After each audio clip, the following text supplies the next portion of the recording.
This is Marketing Uncomplicated. Hi, everybody. I want to welcome everybody back to the show. I always have special guests, but we are going to have an amazing conversation with Alison, who I'm just about to introduce you to. Alison McComb is the owner of the Writing Concierge, where she's bringing back the art of writing. Hi, Alison. How are you? I'm good. Good to see you, Sasha. Good to see you too. So, the typical form in terms of how we start this is we always like to know, how did the idea come about? What gap did you see in the market where you're like, I need to really push this? People need good quality writing. So, I'd like to hear where you felt that the market was missing in terms of the need for your services. So I would have to be honest in saying that I think I chose my own needs first, and then I thought, okay, now where can I put myself? Love So it. in my previous life, I know you know I was in public service for many years. I often was gifted communications and writing projects, mainly because people knew I gravitated to them, but I really enjoyed them. I love writing, I loved editing, and that goes back for many, many moons. But when I wanted to start a business, something that a faculty member said to me years ago just kept resonating, which is one, do what you're best at, but two, be true to, what you can be, really successful at. So I might be really good at, I don't know, knitting scarves, but do I think I'm going to be successful at pushing that business? Maybe not, right? Yeah. And she was saying this in the context of a totally different world that I was living in, but it has resonated with me for a long time. Yeah. So I knew that I loved communications, I loved recruitment and outreach. I really love the written word and how powerful that still is. I think we live in a really interesting time right now, and I know we'll get into that. But I identified first what I knew I loved and what I was good at and what I thought I could market as this is my expertise, truly. Separate from that, I would say no matter where I've been, whether it's universities or local government or even more in the nonprofit space or now in the networking arena, there is no lack of communication that will go out and I'll say, wow, I don't think someone proofread that. I don't think someone edited that. I see a marketing flyer with just one letter off. I see apostrophes all the time in the wrong place. And that was really, to your point, where's the gap? It's that there's a human that still needs to have eyes on all of those things. And I thought, I know there's me and I know there's other people like me, but I don't know that organizations invest so much in this anymore because there are things that are done to such scale. Hmm. But I thought with a smaller business, I could be more nimble and I could get in there and market us in a place was for smaller and medium-sized businesses to have this really a fractional person come in and do everything from smaller projects to maybe larger ones, but to give them more polish in what they were doing because we are positioning ourselves as people who have, for me anyway, 20 years of expertise in working through writing, editing, and proofreading projects. Yeah, no, I love that you say that in terms of really needing a human to kind of look over. When I was working at the last enterprise company that I was at, there were actually two proofreaders on deck. So everything that went through, because I think naturally as a human, the more you read over something multiple times, the more you miss. And if something's going out and you're a company that's a global company and all eyes are on you, it's very stressful. And there are people, I mean, it was a media company I was working for, and there are people that would write in to our PO box and tell us, you missed the period Worse. here, or this was spelled Yeah. wrong, you know? So let's dive in. Let's really kind of connect the world that we live in today with the explosiveness of AI, ChatGPT, the abundance of all of these AI platforms that are coming out, which is probably like, I can 10x your agency, and I can write this for you, and we can do that for you. It's overwhelming to say the least. I think not only just for entrepreneurs themselves, but I think for us, people who are in the business and the craft. So let's talk about that. Let's talk about the connection of writing and what is happening, because it almost seems like it was the first thing to kind of bubble up, which was we can really take writing out of the picture and cut it down. No, I'm glad you brought it up because I think it's something that people, sometimes writing doesn't get the credibility that I believe it still needs. One of the most unique parts of human interaction is communication and spoken and written communication. So I think we don't think about ourselves being as unique as we really are. So that's one thing. Separate from that, when you take that human part out and you give it to what is really machine learning. Um, sure, there's a robot that can generate, I'd say, quantity, but one of the things I learned early on, because I did start the business almost in tandem with when AI started to blow up, and that was not on purpose. It just was this strange timing, call it irony. I don't know what to call it. Yeah. And those are the questions I got immediately, and I said, I'm not so worried. I'll test it. And there had been there were earlier renditions, I'd say, of AI type things that could generate summaries and basic things for you. And I was never really impressed with them. But once I started the business, one of the very first things I thought was I need to get really good at AI so that I understand what it does. One, so that I can, sort of speak to the questions people have about using it. And two, so that if it was going to be beneficial for me, of course I'm going to incorporate it. I'm not naive enough to think that there's a tool out there that I would just let sit on a shelf, right? Sure. So I taught myself, the more previous generations of what's now ChatGPT, Bard, Grammarly's been out there for a while. They have a little bit more, I'd say, street credibility than some Yeah. other platforms. But now you have Monica, you have Copilot, you have, so many things that just pop up on your screen that are associated with, let's say, browsers or other pieces. And I've tested each one. Some are better than others, but what I can tell everybody without hesitation is there's a lot of duplication. There is still, to me, a worry about something that may not be fact checked, Sure. because what is happening is this is information that's mined from, think of it, I would say for people to think of how AI gets built as being built on crowdsourcing.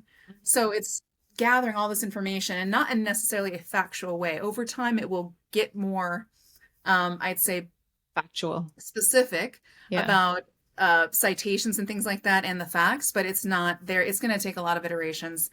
But it's only as good as, and you've probably heard this as someone in the marketing arena, it's only as good as the prompts that you give it as well. So, and I would say this is where the AI starts to break down. If you're a sophisticated writer and editor, you're probably going to create already more sophisticated prompts than the average person. So I think there's already a leg up in that arena. Um, and the other part that I say to people is if people didn't want to learn to write and edit already, they are not going to want to learn the much more, I'd say, valuable parts of AI, which is how to create really sophisticated, very good content generating types of AI. And so then it gets left back to, okay, just take it away. Take it from me. I want someone else to do Sure. this for me. So I've seen some of that already. I have seen, I would say in the marketing space, but in a lot of spaces, people say, oh, we used AI. You can tell. But it's a huge Because issue still for it them to be is. doing that. Because it's unedited and I can tell. And so one of the early things I started to see, I'd say last year, in starting the business, I would look at different, let's say different local businesses. And if a lawyer came to me and was looking at some generic information, I started to realize the information was very similar across Yeah. platforms. And I thought, oh God, everyone's using AI to do this. And again, not that it's bad in and of itself, but when it's unchecked and unedited, then you're getting such generic information, Yeah. that is, to your point, it's just missing something. So I think there's still a space for the humans because there's voice, there's point of view, there's editing, and there's proofing. I have found mistakes in AI also, just to be extremely clear, whether it's Yeah. passive voice, verb conjugations, just things like that, that Sure. they just get lost.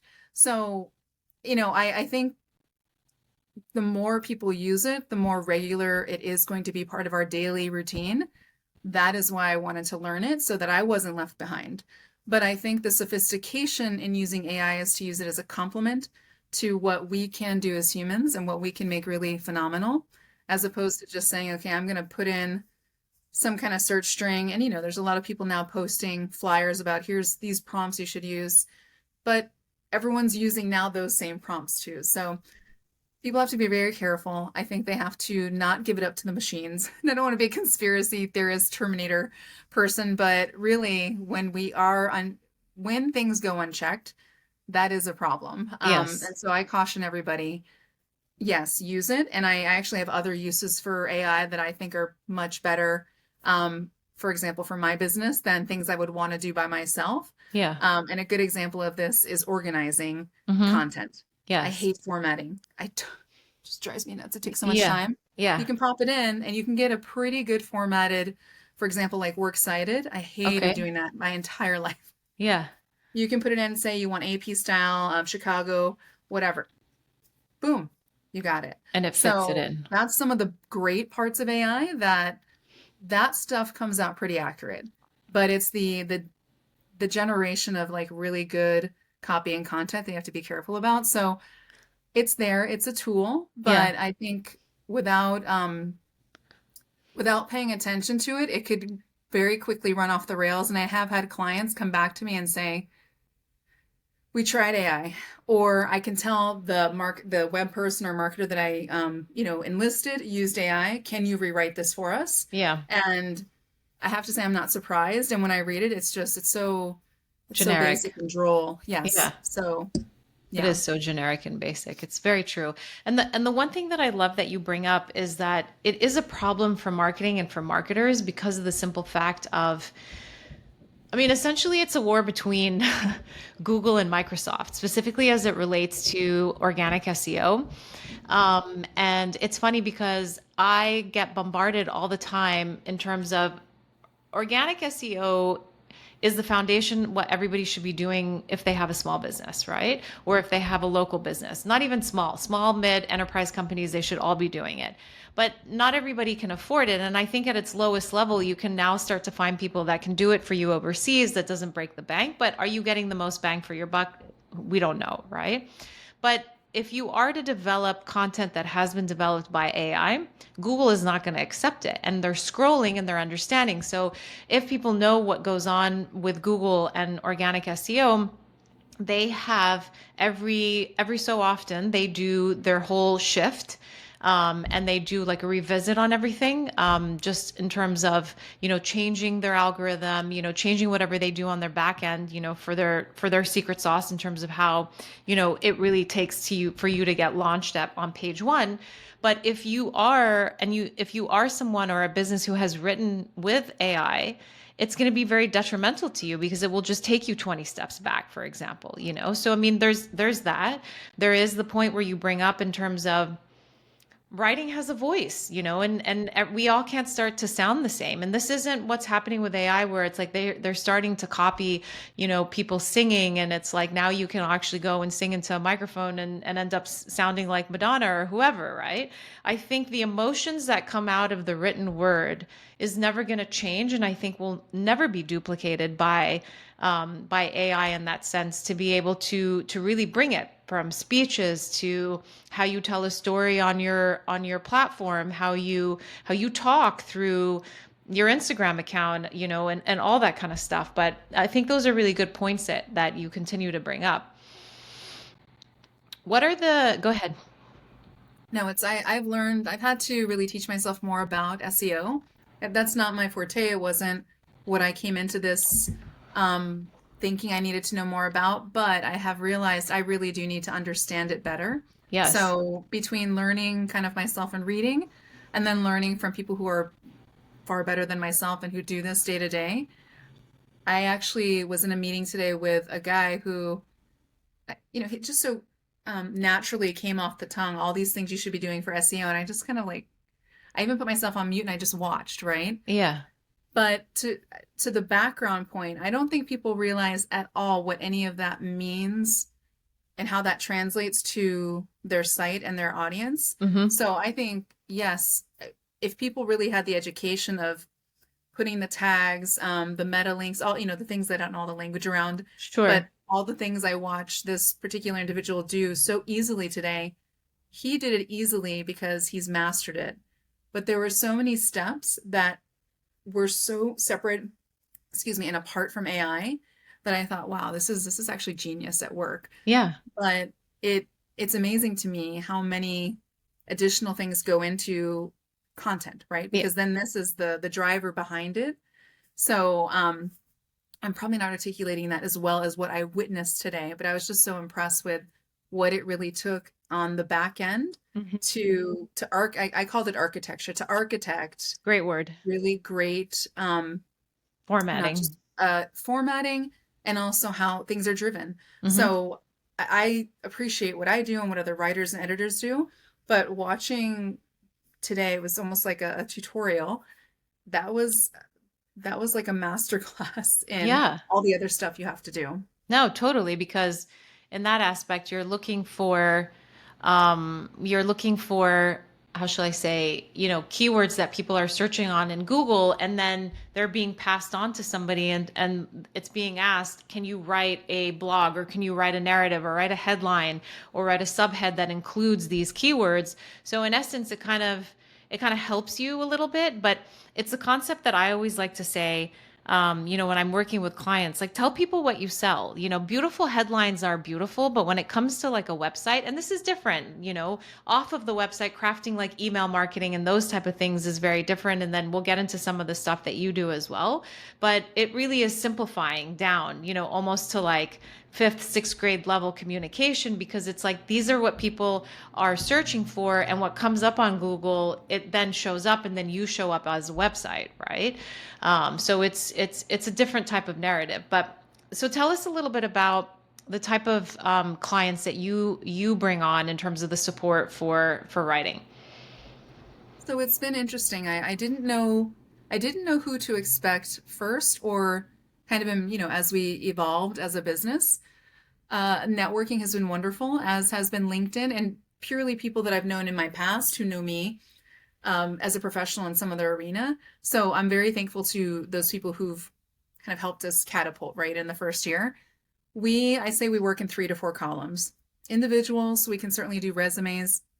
We do personal statements, bios, things like that. For small and medium-sized businesses, we do quite a bit. I would say there's kind of 2 ways in which I work. Independently as a writing concierge as the company, we will do ad hoc projects or retainer projects, which could be website copy, marketing collateral. We may not be creating the design, but we're doing all the language behind it. It could be the email communications or campaigns. We do quite a bit of recruitment campaign material too, because that is another area that I've worked in quite a bit, and I have residual contacts in that space. There's a second part of that, which is we have very good referral partners. So we work with digital marketers, PR and media firms. They have been wonderful with us, and we will just do a lot of white labeling for many things. In the marketing space, that could still be the website copy, content, social media, but PR and media takes me back to, and again, I was connected in this space with contacts throughout my life, and I feel fortunate because it's taken some of the stuff I used to love in my old jobs, which is press releases, white papers, a little bit more, it's meatier type of writing. It's more Hmm. academic in my mind, bylines and op-eds. So we do quite a bit of things that may not have our name on it, but when I look at an article in a big publication, I know that was something that came from me, or from, I have a few writers that write with us as well. So, Yeah. and I'm the top line editor. So those are some of the things. And then I'd say the other column is kind of the bigger picture projects. We'll do proposals. Sometimes that's business proposals, but a lot of times that is when it could be some entity puts out an RFP, which is a request for proposal. Hmm. We will help people put their bid packages together so that they're responding. And that's not just the writing of that, that's really project managing if necessary. What are all the component parts? Does this bid even make sense for the organization? And putting that together for them. And there's some grant writing that I've done, although the caveat to that is it's probably smaller level grants that are more local, but we're still comfortable in that space because Hmm. it can look a lot like business proposal writing as well, or bid proposal writing too. So individuals, small and medium-sized businesses, the referral partners that we work through, and then kind of this other column of the larger projects. Hmm. Hmm. I like that. When I was thinking about proposals, because I work a lot with tech startups in the industry, and a lot of the times they're obviously going after seed money, Series A, whatever they're running through. But that requires a craft to kind of put together, And so tell us a little bit more about, these type of proposals that you get for RFPs and stuff. So I would say the majority of the RFP groups that I've worked with or individuals rather have been clients in, they're consultants who want to either help a client Hmm. or they're a consultant in a very specific space. Typically, it is either marketing or HR kind of training arenas because there are quite a few RFPs that live out there for those types of things. So, what the RFP is typically calling for is, let me think of a recent one that I did, which was, it's actually more marketing. So, a state Hmm. wanted a marketing company to come in for 5 years and do XYZ. Now, XYZ is simplifying because that's usually 30 things they want a Sure. marketing company to come in and do. Yeah. But you have to, within your response to the letter, answer what each of those requirements is. And what the entity or the granting group is trying to figure out is if you can come in and hit the ground running in most cases. Yeah. Do you have the people, the technology, the resources to do the things that they need? And then what sets you apart in your space, because other marketers, for example, would be competing for this. And what story are you going to tell? What's so compelling about the niche that you're living in that would make you the best fit for that? Now, so those are competitive processes, so who knows how many people may have applied, Yeah. but to get your name in the ring is really, it's exciting. And what I tell people too is once you submit or put together that sort of initial large package, keep it on a Google Drive and then keep going back to it, because once you have one or two packages under your belt, it makes it so much easier to write for those successive things because you've already amassed, I would say probably 50% of each proposal looks pretty similar. And Yeah. then there's some differentiation on what they want to see that you can specialize in. But I enjoy it, and I think it goes back to putting pieces together. And sometimes a lot of it is people just don't have the time. It's not that they can't do it, it's they don't Yeah. have the time. But to look at an RFP, and I'm sure you've read many, right? Hmm. They're overwhelming. You Yeah. can have They're binders pages, thick sometimes.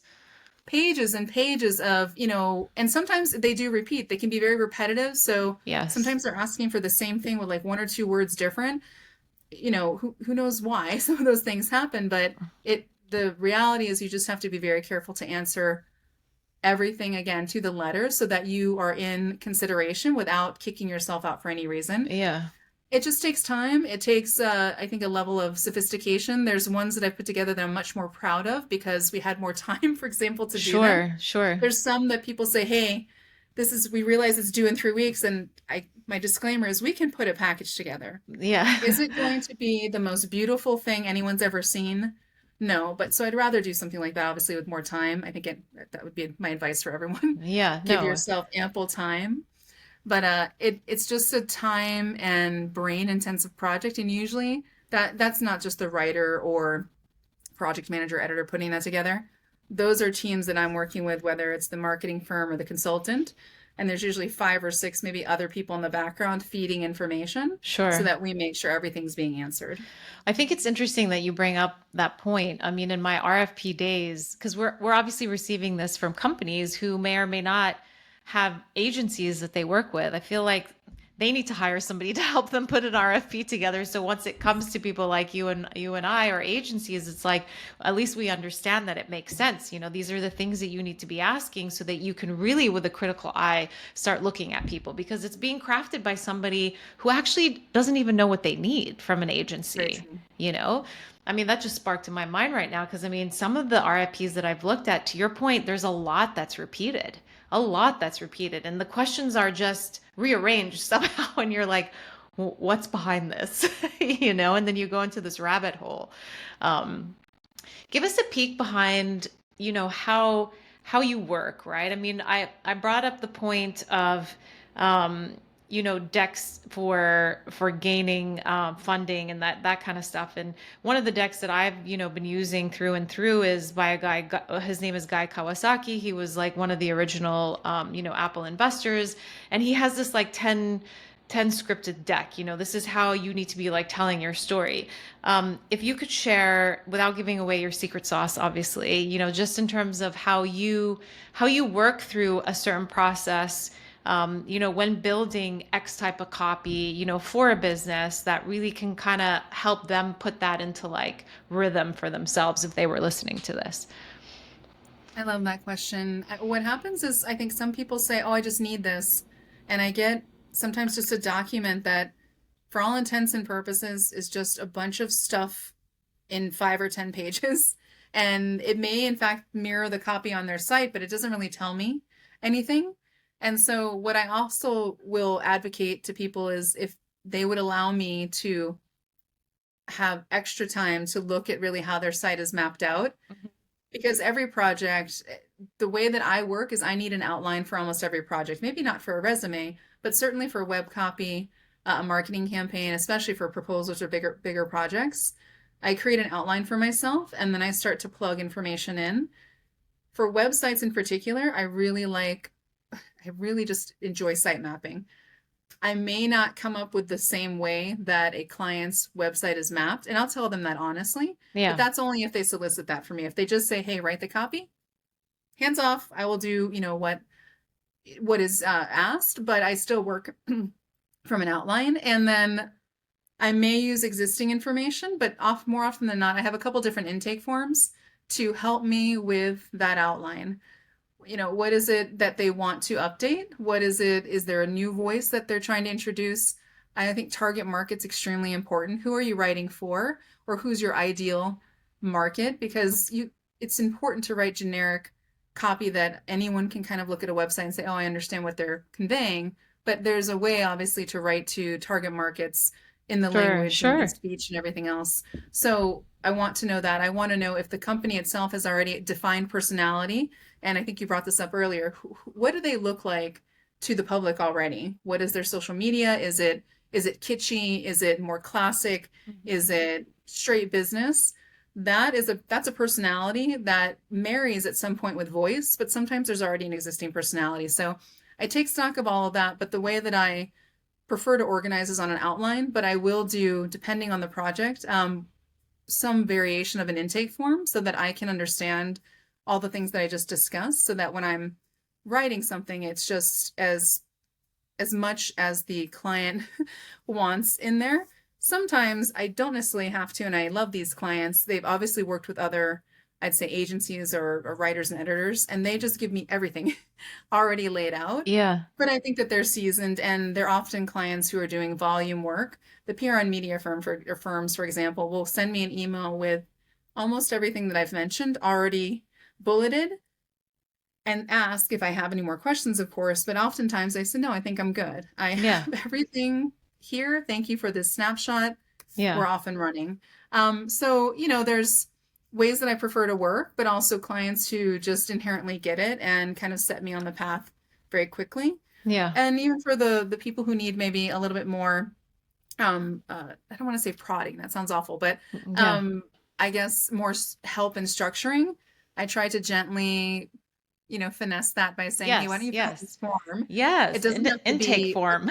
yes, it doesn't have to be full sentences even, just what's Bullets. on your mind based on those questions, because it's really just a guide for them.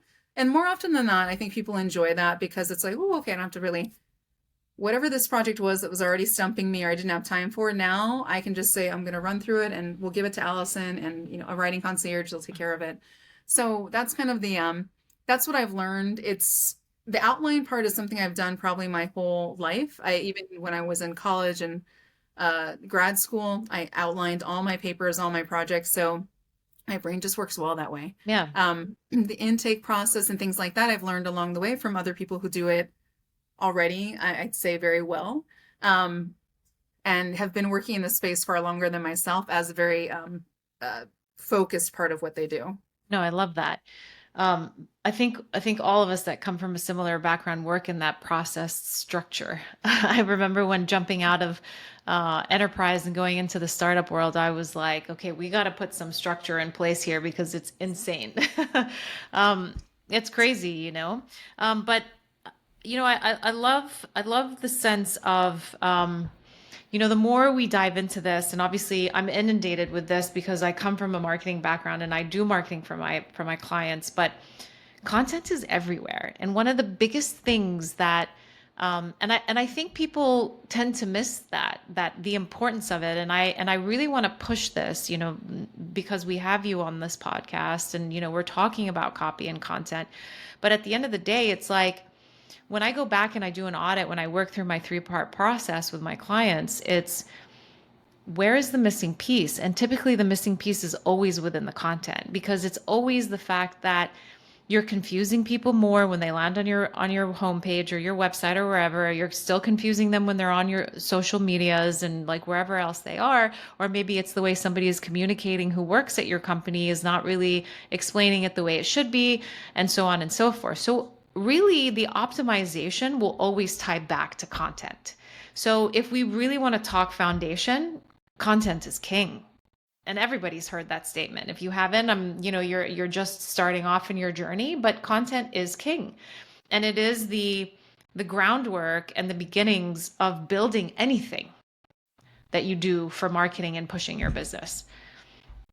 Absolutely. And I have to say, I have to give a particular nod to a marketer I started working with for myself 3 to 6 months ago. That is his central focus. Content is king. I hear it. I see it everywhere. And we kind of work with each other. I will work with him on writing projects and vice versa. He'll work with me on the marketing. But that particular person and his firm have really, whether they realize it or not, I've been watching in the background to see how they do things and push things out. And podcasting is something that they are really big on too. And I can just appreciate that they have narrowed it to exactly content is king as much as storytelling is also chief among having a hook and having an audience and really having something compelling to share that doesn't sound and look like everybody else. Yeah, totally. And like I said, it's the foundation of everything. I mean, one of the things that we build is, your mission, your vision, what is your brand architecture? And that's all content, because the brand architecture is basically, for a lack of a better term, going to be a business's Bible. It's always going to go back to that. It's always going to refer back to, well, what is our main mission? What are we trying to accomplish? Or what we used to call it at a media company I worked for, like, what's your single most selling message? If you could say it in one sentence, what is it? And it forces you to push yourself in a direction to really simplify things, to explain it, because if you can't explain it, then you're confusing people. It's like how they always say, if you can't explain it to a 5-year-old and they don't get it, then you're doing yourself an injustice.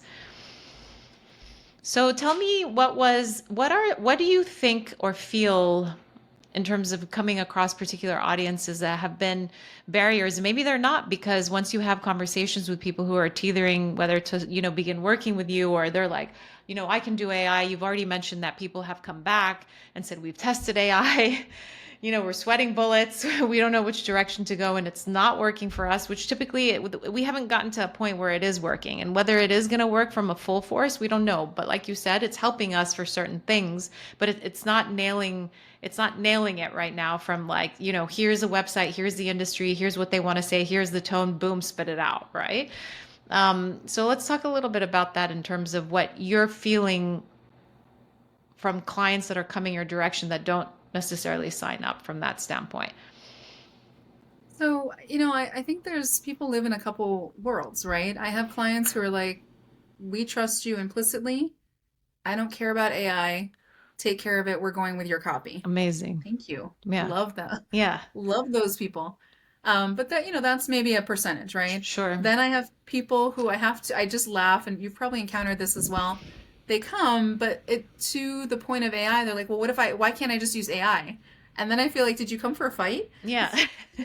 You can. I never try to sell myself. I'm not a shark, right? I don't sell myself like that. Those sound like the people that like need convincing because they know that AI doesn't really work for them, and they're just coming to you for guidance. Yeah. Well, guidance, and I think they want to make sure that I can, to your point, articulate why having Alison as a human is better than going to ChatGPT. Yeah. So, I would say my central focus is that you're going to get a polished product that just doesn't sound like a machine. And sometimes I've even challenged them to try to prompt in a way that they think is going to be productive. And I don't give any instruction. I say, why don't you try to just do your about section or a bio or something?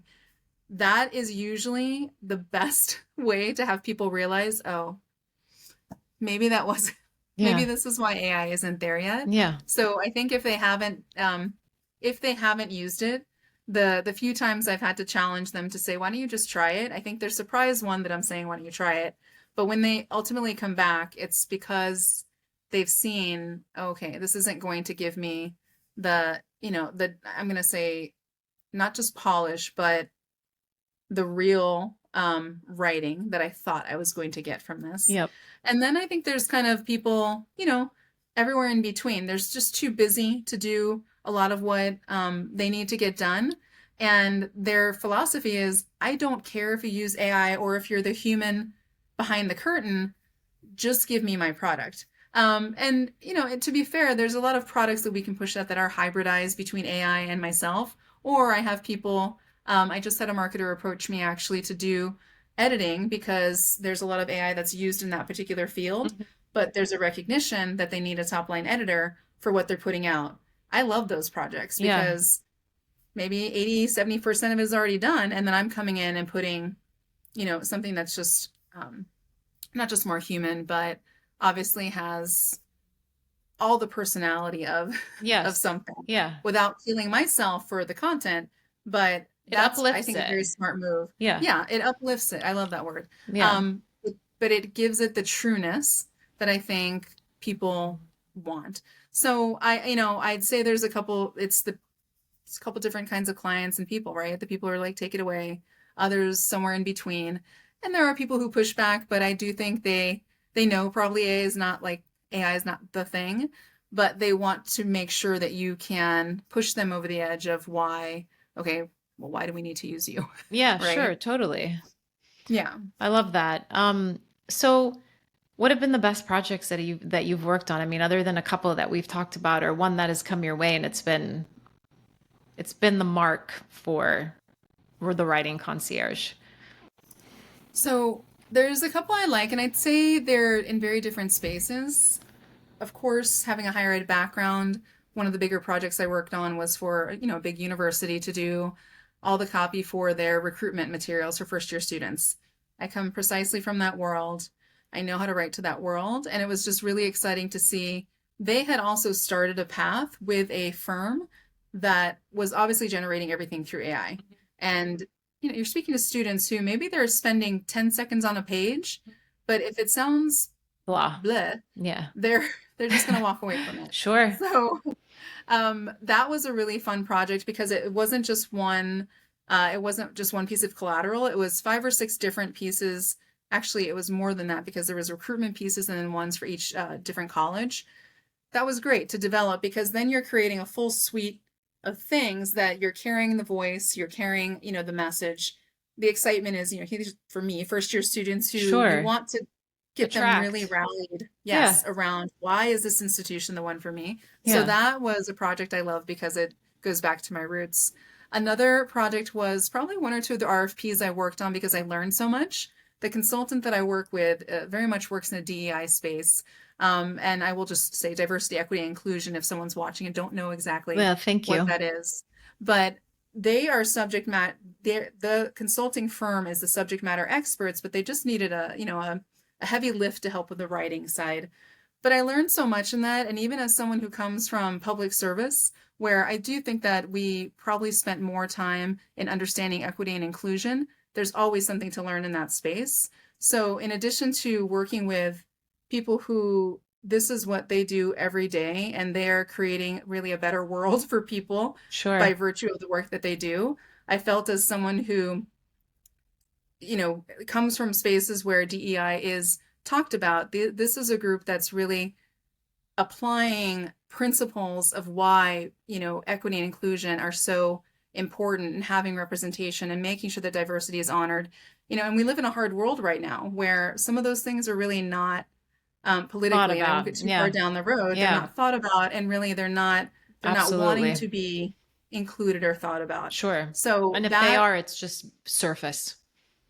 very surface, but Yeah. this was absolutely in I don't want to say in the weeds, but in the realities of experience, right? Yeah. So again, the learning that I felt I came away from having worked on those projects because brains that are just so superior in that arena are, coming to me to I'm just a facilitator of words, but I really enjoyed learning so much from what they were putting together. And really the call for those two RFPs are really to train other people to, I don't know that everyone's going to be an expert, but to better their understanding Yeah. of the field of DEI, Yeah, right? no, totally. So that was, those are still favored projects, and I will hopefully continue to work with that consultant, right? And then I'd say on a more daily basis, one of the things I absolutely love to do is bios. I love it. I can create them I don't know what happens to my brain. I just go Yeah. somewhere else, Yeah. right? I get Like on, it's in on personal fire. bios or like business bios or Personal both? bios. Okay. I can create business bios, but it's really fun to say, okay, Sasha, tell me the 10 things about you. I'm sure I can see it on this intake form, but then I go into a deep dive. Yeah. I look online, I go to LinkedIn, I'm looking at social media, and that might sound like a lot of steps, but my brain, something about that exercise, I do it so quickly, probably because I'm so excited by it. And although those are much smaller projects, I love when the product is someone realizes, oh, wow, I did all of that. Or, okay, you made me, sound the way that I wanted to sound, because everyone has a problem writing about themselves, right? Yeah. Or most people do.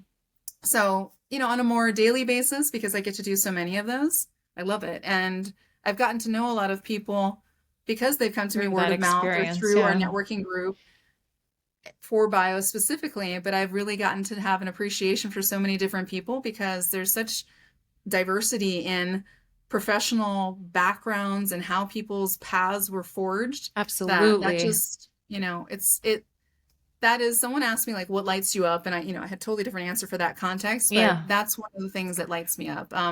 And just in general, those projects that we talked about, there's something that just lights me. I work like, Yeah. okay, It just we're on it fire. flows. It flows. It flows to you. You Exactly. are in your flow state. Yes. Perfect. Um, I do have one last question. What Of is your course. dream for the writing concierge, and where do you want to see it take off? And what are projects that you want to call in? I love that. I'm going to call them to me. Yeah. So what I want to do is, I've been very much entrenched in, as a almost now going into my second year business owner, every single detail. I want to take a step back because same, I've had many conversations with coaches now and marketing, what I would say are now friends, but initially colleagues. I have to take a step back if I want to grow this. I can't just continue to be in all of the projects. So my goal is to be able to assign writers to those different columns. Someone for higher ed, someone for marketing, someone for government, nonprofit, whatever, Mhm. I have 5 or 6 kind of arenas in my mind. I would be the top line editor, and then, scale that way so that I can take on, we as as a business can take on more projects because I'm assigning them out and delegating those pieces. And then what I absorb is the editing part. And again, editing is another thing that I really love. So I go through it. And it's not for lack of thoroughness, but it's just something that, my brain switches into gear and I'm like, boom, edit, and Yeah. I'm redlining everything. Um, but that would be the goal, to grow it, to scale it in a way that we can speak still to a lot of industries, but be able to manage a lot more capacity because I have different people associated in each of those columns. And I'm sitting, right now, I think owner is a great name, but I Yeah. think a better name as I evolve the business is CEO, Yes. right? I want to Yes. be that person Yes. who is in charge of a bigger enterprise. And Yes. really, I always consider this, I'm building this empire, and I didn't start it. There was no small decision in starting this business, right? I so many things went into it, as I'm Yeah. sure you and other Yes. entrepreneurs can Yes. appreciate. Yes. But once you start it, it's like, wait a second, I gotta move. I have to do all of this Yep. stuff, Yep. but I think I can take more of that now and do exactly that. I've learned that I'm finding people who I can delegate to so that I can grow in a different way.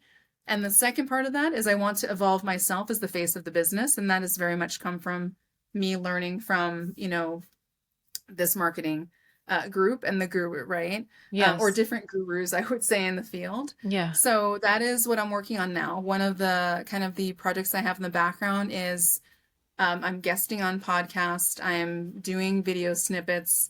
These are things that are being, edited, very professional Sure. way, that Yeah. are going to be the next evolution. Because right now, even my own social media, admittedly, is very basic. Yeah. But I want to evolve that to look like it's at a higher level. Sure. And a big part of that is going to be, I should say, um, really confirming who I am as a brand and giving it shape and identity. And I have a lot of ideas about what that will look like, but I'm not doing it in a vacuum. I have really great people who are helping me to get there. So it's building the business with more help and then Yes. evolving myself as the face of the business. I love that. So I did lie. I do have one other question because you brought up a good point, in terms of that, there was a lot of thinking that went into before you launched the company. What was it's a roller coaster ride. Like you said, once you start, it's like, oh my God, I have to run. Yes. And so what was the biggest hurdle? And we don't have to go into too much detail, but what was the biggest hurdle that you faced? And then most importantly, what was the one thing that kept you to continue to keep going? I love this. I love that companion question. I think we touched on it right before we came on the recording part of this, which is the financial side. Yeah. The biggest hurdle I faced was my learning curve and better understanding bookkeeping, finances for the business, what would eventually be my taxes, which are now all done Yes. for 2023. None of that looks like your personal life. It's such a different world to consider that for the business. And maybe because, I took for granted I've been a pretty good self bookkeeper. I would do that without hesitation or without interruption. Oh no, Yeah. I forgot things.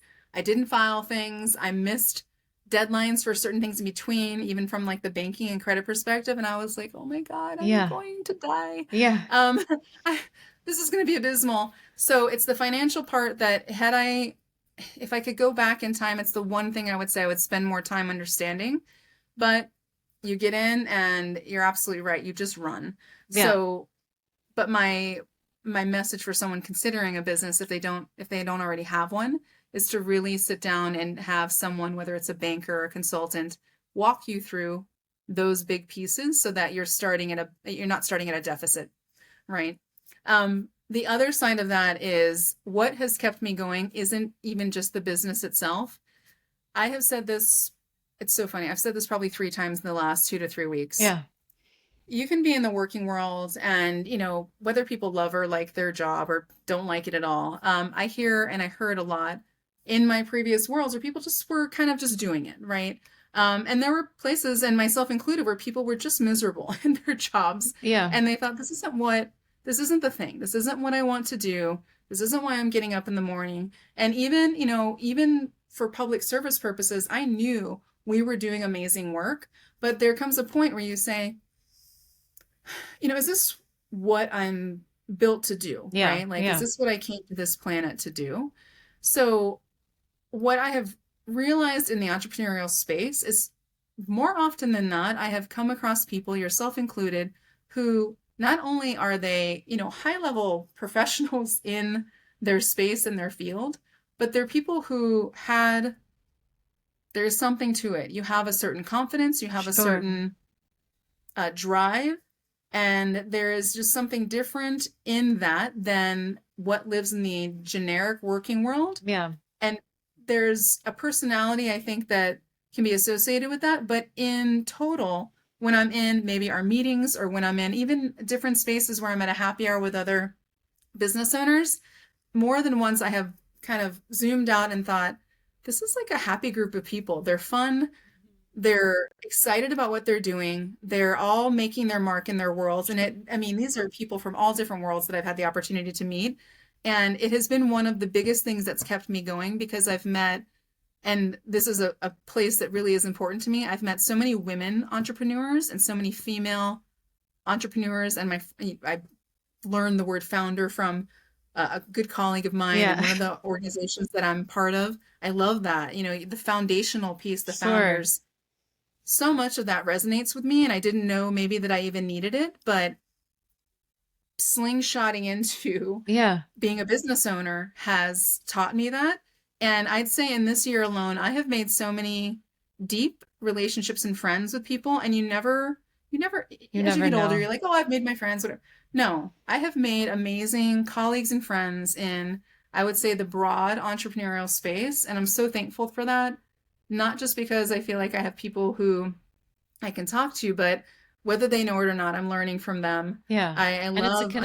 understanding. Yeah. Yeah, it's connection in a different way. It's connection we all need. Yeah. But it was not always the vibe or the culture or and I go back to I think one of the things that always made me a little bit sad, and it wasn't everybody because I worked with some amazing people, right? But where you could see people who had promise, who had you knew that they had ability, but they just didn't have the inspiration, Yeah. or they didn't have maybe the confidence in themselves. I don't know how much, I don't know that I've encountered any of that Yeah. in this last year. And I both want that still for other people who I would love to kind of bring into the space, Yeah. but I also know maybe I landed here never thinking this would be a byproduct of me creating a business. I was like, I'm going to make a business and I'm building my own little empire, I love right? it. I love it. I love it. But that has been one of the biggest anchors for me is meeting other phenomenal people who are just happy Yeah. at what they're doing. Yeah. And I think that gets lost sometimes in the working world, and that's really unfortunate. Absolutely. I mean, that really goes back to it's community, I mean, and Mhm. community is the foundation. We've said foundation like 100 times, but it Right. is the key to keep on moving wherever you find that community. So that was beautifully said, Allison. I loved it. Mhm. Well, I don't want to keep you. This has been an unbelievable experience. Please tell us and tell the audience where they can find you. Absolutely. And I want to say thank you. I agree. I love speaking with you, and you and I have always had such great rapport. So I'm Alison McComb. You can find a Writing Concierge of the same name on Twitter, well, what is now X, Yeah. Facebook, Instagram, LinkedIn, and you can find myself on LinkedIn of the same name, Alison McComb. And I look forward to, just further connections. And we're here for anything you might need. And even if we can't necessarily hit the mark with a project, we have a lot of referral partners too, and we work pretty easily through a lot of spaces. I love it. I love it. Thank you so much for your time, Allison. This was great. Thank you. Thank you so much for having me.